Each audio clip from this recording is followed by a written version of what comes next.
தனமா இன்னைக்கு நம்ம வீட்டில் என்ன குழம்பு சொல்லுங்க? மீன் குழம்பு. சொல்லுங்க என்னன்னு சொல்லிடுங்க. இன்னைக்கு எங்க வீட்டில் மீன் குழம்பு சாப்பிட போறோம், வாங்க சாப்பிடலாம். அப்புறம் அந்த மீனை பாருங்க, மீனை சொல்லுடா, எவ்வளோ பெரிய மீன் பாருங்க. எவ்வளோ பெரிய மீன் பாருங்க. எவ்வளோ பெரிய மீனை பார்த்தீங்களா?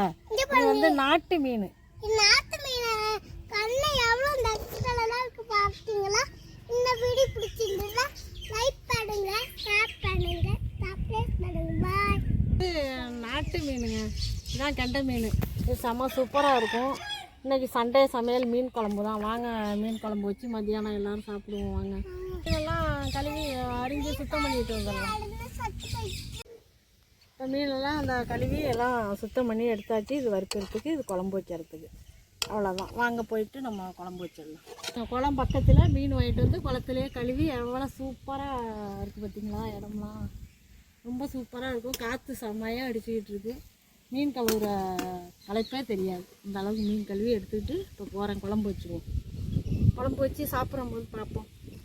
இது என்னான்னு பார்த்தீங்களா? இது வந்து தக்காளி செடிங்க.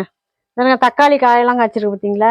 இதுக்கு வந்து இப்போ கீழே வந்து நல்லா சாஞ்சு போயிட்டு இதுக்கு ஒரு கம்பை ஊனி நம்ம எடுத்து வச்சிடலான்னு வந்தேன். ஊன முடியலை, பாறையை வச்சு தான் ஊனணும் போல இருக்கு.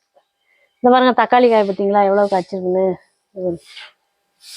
நிறையாவே பறிச்சாச்சு. இதுலேருந்து இது பாறை எடுத்துகிட்டு தான் ஊனணும். இது ஒரே ஒரு செடி தாங்க பாருங்க. இது ஒரே ஒரு கன்று தான். இதுதான் வேறு பாருங்க, எவ்வளவு பறந்து கிடக்கு பாருங்க.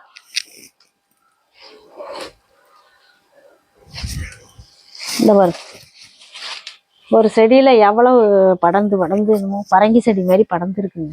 இங்கே வரைக்கும் படர்ந்துருக்கு. வரும் காய் செம்ம சூப்பராக இருக்கா? இப்போ இந்த காய் பறிச்சுட்டு போயிட்டு நம்ம குழம்பு வச்சிடலாம். இன்னைக்கு மீன் குழம்புல தக்காளி காய் போட்டு நம்ம குழம்பு வச்சிருவோம். மீன் கழுவிட்டு வந்து வச்சாச்சு. இந்த தக்காளி காயும் அதுலேயே அரிஞ்சு போட்டு மீன் குழம்பு, நாட்டு மீன் குழம்புல வச்சோம்னா செம்ம சூப்பராக இருக்கும். போய் குழம்பு வச்சுருவோம் வாங்க. இப்போ மீன் குழம்பு புளி ஊற வச்சு மீன் குழம்பு கரைச்சிருவோமா? ஒரு 100 அளவுக்கு புளி ஊற வச்சுருக்கேன். இதை கரைச்சி எடுத்துக்குவோம்.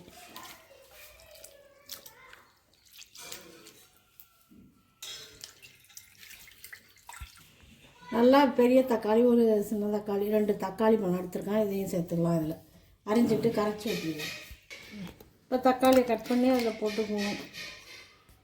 தேவையான அளவு மசாலா சேர்த்துடலாம்.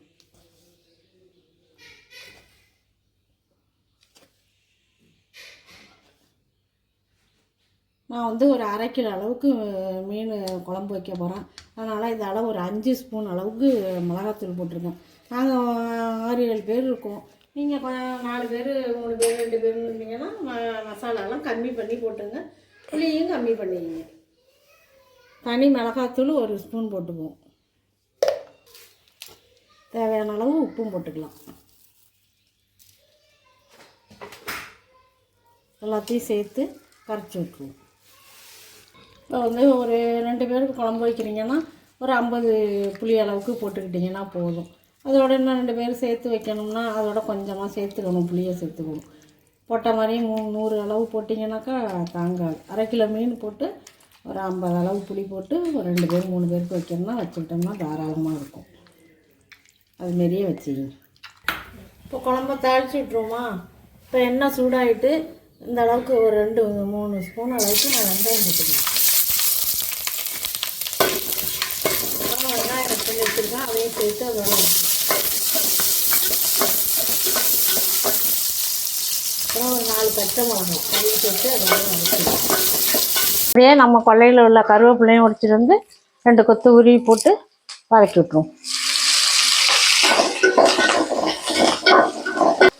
நல்லா வதங்கி வந்துட்டு இப்போ நம்ம கரைச்சி வச்சிருக்க குழம்ப அதில் ஊற்றிடலாம்.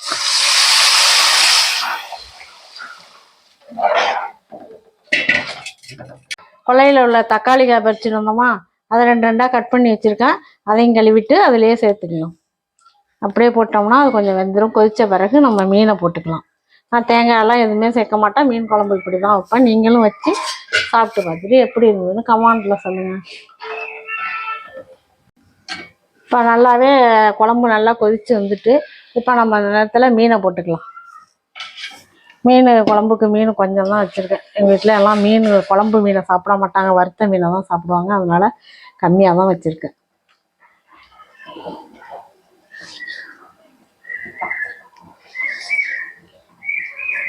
அவ்வளோதான். இது நல்லா ஒரு கொதி நல்லா கொதித்த பிறகு கொஞ்சம் ஸ்லோ பண்ணி வச்சிட்டோம்னா அந்தாண்ட ஒரு 10 நிமிஷம் கொதிக்க விட்டு நம்ம இறக்கிக்கிட்டோம்னா செம்ம சூப்பராக இருக்கும் மீன் குழம்பு. அப்புறம் இறக்குறப்ப பார்ப்போம். இப்போ நல்லா சூப்பராக நாட்டு மீன் குழம்பு வச்சாச்சு.